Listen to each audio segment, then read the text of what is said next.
ఒక్కటి అడుగుతా, ఇది తీసుకెళ్లి నీ చెల్లెకు చూపెట్టు కరెక్ట్ అని చెప్తుందా, నీ తల్లికి చూపెట్టు కరెక్ట్ అని చెప్తుందా, నీకు ఇంకెవరైనా మీ చుట్టాలుంటే మహిళలకు చూపెట్టు కరెక్ట్ అని చెప్తుందా? ఇది ఇంత దారుణంగా ఇటువంటి పోస్టులు పెట్టి ఒక గిరిజన మహిళను, ఒక బీసీ మహిళ, నేను ఒక బీసీ మహిళ విజయలక్ష్మి గారిని ఈరోజు ఇంత అవమానంగా, ఇంత అసభ్యంగా మమ్మల్ని ప్రచారం చేయడం అనేది చాలా దారుణం.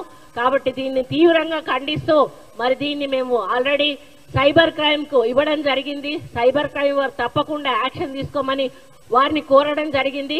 ఇక ముందు ఇట్లాంటి పోస్టులు పెడితే మాత్రం సహించేది లేదు అని చెప్పి కూడా నేను తెలియజేస్తా ఉన్నాను. ఖబర్దార్ కేసీఆర్, మరి ఇండైరెక్ట్ గా నువ్వు చేస్తున్న ఈ పిన్ ప్రజలందరూ గమనిస్తా ఉన్నారు.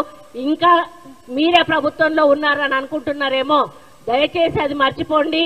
ఈరోజు కాంగ్రెస్ ప్రభుత్వం రేవంత్ రెడ్డి గారి నాయకత్వంలో ప్రజా సంక్షేమం, అభివృద్ధి, హెల్త్, ఎడ్యుకేషన్ అనే వాటిని మరి ఒక ముందుకు తీసుకుపోతున్న సమయంలో మీరు మధ్య మధ్యలో మరి ప్రభుత్వం చేస్తున్న కార్యక్రమాలు ఒప్పుకోకుండా ఇలాంటి తప్పుడు ప్రచారాలు, అసభ్యకరమైన ప్రచారాలు చేసి మరి దయచేసి మీరు ప్రజల కోపానికి ఆహుతులు కావద్దని చెప్పి హెచ్చరిస్తూ, నేను నిజంగా మానసికంగా చాలా బాధతోటి దుఃఖం వస్తా ఉంది. నాకు అసలు ఏం చేయాలో తెలియట్లేదు. నిన్నటి నుంచి కూడా నిన్న ఏడ్ చేశా, నాకు చూడంగానే ఏడుపు వచ్చేసింది.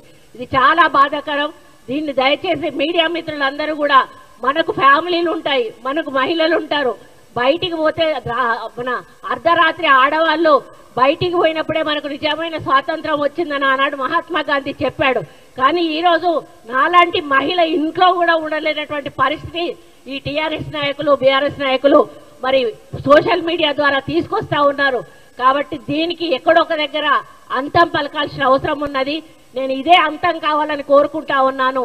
దీని తర్వాత ఇటువంటిది ఏ ఒక్క పోస్ట్ పెట్టినా కూడా మరి దాని మీద తీవ్రమైన చర్యలు ప్రభుత్వం తరఫున కానీ మా పార్టీ తరఫున కానీ ఉంటాయని నేను హెచ్చరిస్తూ, ఇక ముందు ఇటువంటి చేయడం మానుకోవాలని మరి సోషల్ మీడియా వాళ్ళని, అదేవిధంగా కేటీఆర్ని, బీఆర్ఎస్ పార్టీ నాయకులందరినీ కూడా హెచ్చరిస్తూ, ఖబర్దార్ కాంగ్రెస్ పార్టీ చూస్తూ ఊరుకోదు.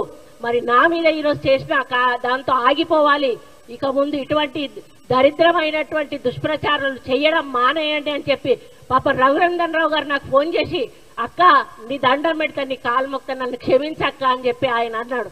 ఆయన ఎంత బాధపడుతున్నాడంటే, ఒక సిస్టర్ లాగా ఇప్పుడు మనం ఏదైతే అన్నకు రాఖీ కడతామో అదే పద్ధతిలో ఆయన ఒక నూలు దండను వేస్తే దాన్ని ఈ పద్ధతిలో వాళ్ళు ప్రచారం చేయడం ఏదైతే ఉందో, వాళ్ళు ఏదంటే మన అటవీ జాత వాళ్ళు ఉంటారు కదా, వాళ్ళలాగా అనిపిస్తా ఉన్నది.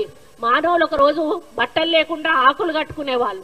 ఈరోజు మనం బట్టలు కట్టుకుంటున్నామంటే ఎవరిదయ్యా? మార్కండేయుడు దయ వల్ల ఆయన నూలు పోగును తయారు చేస్తాను. నూలు పోగు ద్వారా ఈరోజు మనం బట్టలు కట్టుకుంటున్నాం. మరి నువ్వు సిగ్గు లజ్జ ఉంటే నేను ఒకటే చెప్తానా, చేనేత అని దాన్ని అవమానించావు నూలుని, నువ్వు బట్టలు లేకుండా బజార్లో తిరుగు అని చెప్పి నేను కేటీఆర్ని అడుగుతా ఉన్నాను. అప్పుడు నీకు చేనేత విలువ తెలుస్తుంది, చేనేత నూలు విలువ తెలుస్తుంది. నీకు నూలు విలువ తెలియకుండా ఈ విధంగా ప్రచారం చేయడం ఏదైతే ఉందో చాలా బాధాకరం. నూలు విలువ తెలిసిన వాడు అయితే నువ్వు బట్టలిప్పి బజార్లో తిరుగు, లేకపోతే క్షమాపణ చెప్పి తప్పైంది అని చెప్పి ఇంకొకసారి అట్లాంటి పోస్టులు రాయకుండా చూసుకోవాల్సిన బాధ్యత నీ మీద ఉంది కేటీఆర్. ఒకవేళ నువ్వు చేయకపోతే ఇంకోసారి ఇట్లాంటి పోస్టులు పెడితే నిన్ను బట్టలిప్పించి ఉరికిచ్చే కార్యక్రమం తప్పకుండా కాంగ్రెస్ పార్టీ కార్యకర్తలు, నాయకులు చేస్తారనే విషయాన్ని మరి మర్చిపోవద్దు అని హెచ్చరిస్తూ, మరి నేను దీన్ని చాలా తీవ్రంగా ఖండిస్తూ, మనస్తాపం చెందుతూ మరి ఇవన్నీ కూడా ఇక ముందు జరగొద్దని కోరుకుంటూ సెలవు తీసుకుంటా ఉన్నా.